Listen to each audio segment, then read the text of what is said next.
یہ کوئی مذہب اسلام کا علم رکھنے والے لوگ نہیں تھے۔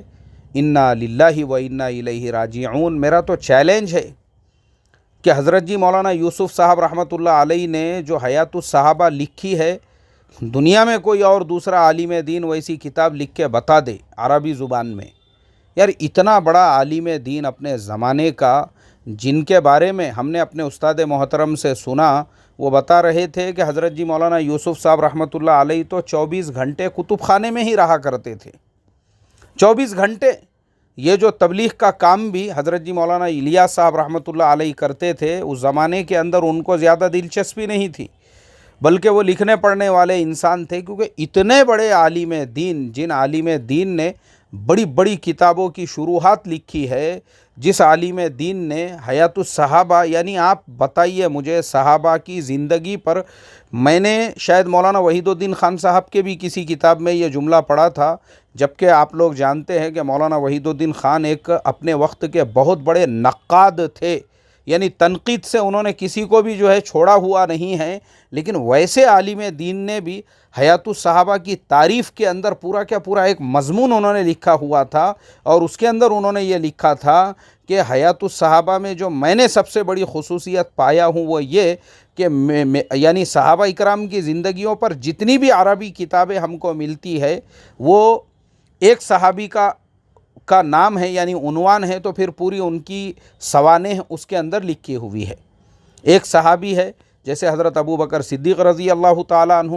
تو پورا کا پورا مضمون یا پورا کا پورا جو عنوان ان سے چلا، تو بس اب انہی کے زندگی کے حالات، انہی کے زندگی کے کارنامے ایسے کتابوں کے اندر جمع کیے ہوئے ہیں۔ لیکن حیات الصحابہ کی یہ سب سے بڑی خصوصیت کہ اس کے اندر عنوان کچھ اور باندھا گیا ہے کہ صحابہ اکرام کی قربانیاں دین کی خاطر۔ اب وہ دین کی خاطر جو قربانیوں کا عنوان باندھا گیا، اس عنوان کے تحت میں تمام صحابہ جن جن کی بھی قربانیاں ملتی ہے، ان کی قربانیوں کو ایک جگہ پہ جمع کر دیا گیا۔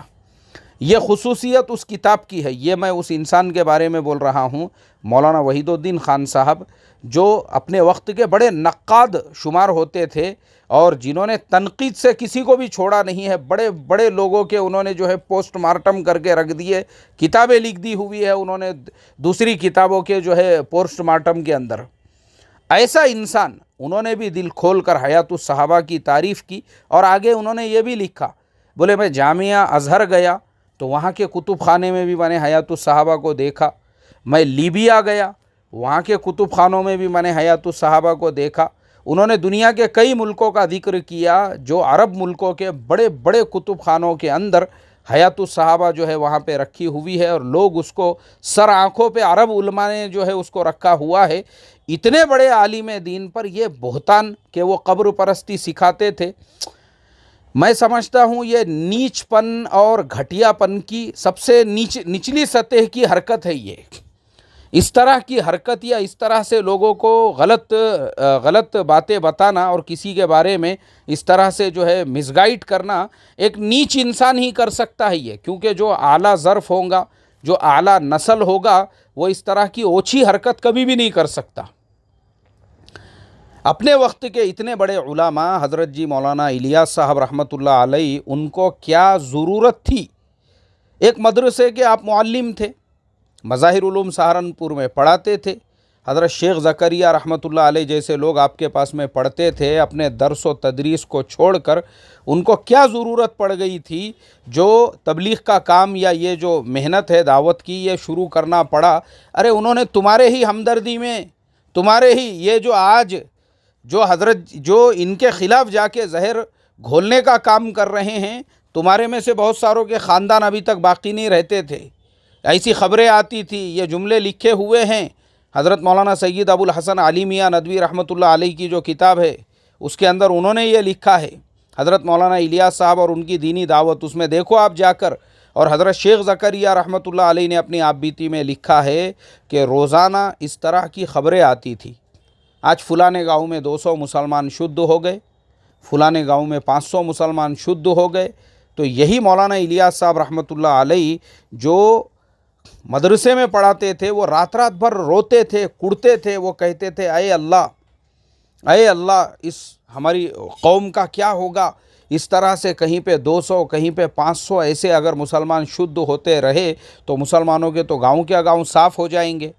یہ بتائی نہیں تم نے عربوں کو، محمد بن سلمان کو بیٹھ کے بتانا تھا نا، بازو میں بتانا تھا یہ وہاں کے خطیبوں کو، جو جن لوگوں نے ان کے دل و دماغ میں اس طرح سے زہر گھولنے کا کام کیا صرف اپنے ایک کٹورا سالن اور ایک پلیٹ بریانی کے لیے، ویسے لوگوں نے جو ہے ان کو یہ بھی بتانا تھا ساتھ میں کہ یہ خاندان کی جو قربانیاں ہیں یہ بتائی نہیں تم نے۔ مولانا الیاس صاحب رحمۃ اللہ علیہ جو سینکڑوں ایکڑ زمین کے مالک تھے، سینکڑوں ایکڑ زمین، نواب زادے تھے، انہوں نے اپنا پورا مال لٹا دیا، اپنی پوری زمینیں لٹا دی اس محنت کے لیے۔ ارے قربانیاں ان کے خاندان کی جو ہے، اور ان کے بعد میں بھی جو تبلیغ کے لیے لوگوں کی قربانیاں ہیں، ملک کی آزادی کے بعد میں تبلیغ والوں کو ذبح کیا گیا پنجاب کے علاقوں کے اندر جب یہ لوگ محنت کرنے کے لیے جاتے تھے، تو یہ قربانیاں ہیں یہ لوگوں کی، وہ قربانیاں آپ نے بتائی نہیں ان کے۔ جنگلوں کے اندر آج بھی اس محنت کے کرنے والے افریقہ کے جنگلوں میں اور دنیا کے مختلف ملکوں کے جنگلوں کے اندر اپنا جان لے کر، اپنا مال لے کر، بیچارے جو ہے اپنا گھر بیچ کر، اپنا کھیت بیچ کر، اپنا پلاٹ بیچ کر، جوان بیٹیاں گھر کے اندر بیٹھی ہوئی ہے، ان کی شادی کی عمریں ہو چکی ہے، اور جو شادی کو رکھے ہوئے پیسے ہیں وہ پیسے اس محنت کے اندر لگا کے ملکوں میں جا کے، ریگستانوں کے اندر، جنگلوں کے اندر، ایسے ایسے علاقوں میں جا کے لوگوں نے محنتیں کی۔ میرے اپنے پہچان کے اندر ہے جن کو میں خود ایئرپورٹ کے اوپر چھوڑنے کے لیے گیا، جنہوں نے یہاں سے انڈیا سے ہی 4 مہینے کا اپنا پورا سامان لے کر گئے اپنے ساتھ میں۔ کیوں؟ تو بولے جس ملک میں محنت کے لیے جا رہے ہیں وہ پورا کا پورا جنگل کا علاقہ ہے، نہ وہاں دال ملتی ہے، نہ شکر ملتی ہے، نہ چائے پتی ملتی ہے، نہ وہاں پہ کھانے کے لیے چاول ملتے، یہاں تک کہ 4 مہینے کا جو پورا سامان ہے وہ انڈیا سے لے کر جو ہے ان ملکوں میں جا کے وہاں کے لوگوں کو کے اوپر ایمان کی محنت کرنے والی یہ مبارک جماعت ہے۔ تم نے یہ نہیں بتایا ان کے بارے میں، یہ بتانا تھا نا رے، محمد بن سلمان کو بتانا تھا، اور جو وہاں کے خطیب ہے جنہوں نے ڈائریکٹ مشرک بولے مسلمانوں کی جماعت ہی نہیں ہے۔ انا للہ و انا الیہ راجعون۔ یار میں سمجھتا ہوں دشمنی اور بغض کی اور حد اور انتہا ہو گئی، کیونکہ نیچ لوگ ہی ایسی حرکتیں کر سکتے ہیں، اس طرح سے غلط فہمیاں پھیلانے کی اور لوگوں کو بدگمان کرنے کی، کیونکہ وہ عربوں کو تو معلوم ہی نہیں ہے نا، وہ کبھی آئے ہی نہیں انڈیا میں، ان کے 3 دن لگتے تھے تو پتہ چلتا تھا ان کو۔ آج بھی میں سمجھتا ہوں اس سرزمین کے اوپر امت پر اگر سب سے بڑا کسی جماعت اور کسی تحریک کا احسان ہے وہ یہی تبلیغ والوں کا احسان ہے۔ یہ بیچارے جو گاؤں میں، کھیڑوں میں، دیہاتوں میں جو ان کی محنتیں ہیں، اب بہت سارے لوگ ان کی کمیاں بیان کرتے ہیں۔ ارے بھائی، کمیوں کا جو پہلو ہے اس کو تھوڑی دیر کے لیے آپ نظر انداز کیجئے۔ کمیاں ہر جماعت میں ہوتی ہے، ہر مسلک کے جو کام کرنے والے لوگ ہوتے ہیں ان میں کمیاں ہوتی ہے۔ لوگ کام کرنے والوں کی کمیوں کو پوری جماعت کے ساتھ میں جوڑ دیتے ہیں، تو اللہ حفاظت فرمائے۔ مجھے اس بات پہ بھی اشکال ہے، میں اس کے اوپر ایک مستقل الگ سے سبق دوں گا جس کے اندر میں بتاؤں گا کہ کون سی جماعت ایسی نہیں ہے جس کے کام کرنے والوں میں کچھ کمیاں نہیں ہوں گی۔ لیکن اصل تو ہم کو جو فوکس دینا ہے، جو اجتماعی فائدہ اس محنت کے ذریعے سے ہو رہا ہے، جس کی برکت سے الحمدللہ اللہ کا کروڑوں درجے کرم ہے۔ ہم خود دیکھتے ہیں بستیوں سے کفر و شرک ختم ہو چکا ہے۔ کفر و شرک پہلے نہیں تو مسلمان جترا کے اندر، ہمارے برادران وطن سے زیادہ تعداد مسلمانوں کی جترا میں رہتی تھی۔ مسلمانوں کی تعداد جو ہے ایسے بہت سارے شرکیہ مقامات پہ ہوتی تھی۔ آج جو اللہ نے بچایا، ارے انہی کی محنتوں کی برکت ہے۔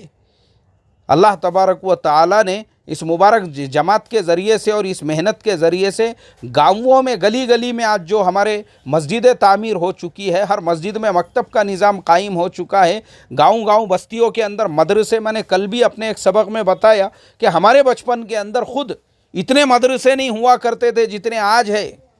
یہ کرم ہے، یہ اسی محنت کی برکت ہے کہ اللہ تعالیٰ نے اس کے کرنے والوں کو اس کام کے لیے قبول کیا، اور پھر پورا ایک نظام بنا، سسٹم بنا۔ میں شادی بیاہ کے بارے میں بھی جو فضول خرچی پہ اتنی شدت سے بولتا ہوں، لیکن میں خود اللہ کا اس بات پہ شکر ادا کرتا ہوں کہ پہلے زمانے میں جو خرافات ہوتی تھی، پہلے زمانے میں شاید ہی کوئی مسلمان کی شادی ایسی ہو جس میں گھوڑے پر بارات نہ نکلتی ہو۔ اللہ کا کروڑوں درجے کرم ہے، میرے اپنے علاقے کے اندر تو مجھے لگتا ہے، مجھے تقریباً میں نے میرے بچپن میں دیکھا ہوں گا، تب سے لے کے آج تک نہ کبھی ویسی گھوڑے کی بارات نظر آتی ہے، نہ ویسا ڈی جے کی بارات نظر آتی ہے، نہ پہلے کی طرح سے جو ہے شادیوں میں فضول خرچی نظر آتی ہے، نہ ناچ گانا نظر آتا ہے، نہ وہ بڑے بڑے بھونگے لگا کے دن بھر اس پہ جو گانے وغیرہ چلتے تھے۔ یہ ساری خرافات جو اللہ نے بند کی ہے وہ اسی محنت کی برکت سے۔ تو اس کے لیے مجھے افسوس ہے اس بات کے اوپر کہ تبلیغ کی یہ اچھائیاں بیان کرنا چھوڑ کر وہ محمد بن سلمان اور وہاں کی گورنمنٹ کو کہ یہ نہیں مسلمانوں کی جماعت ہی نہیں ہے یہ۔ ارے ارے ارے ارے ارے ارے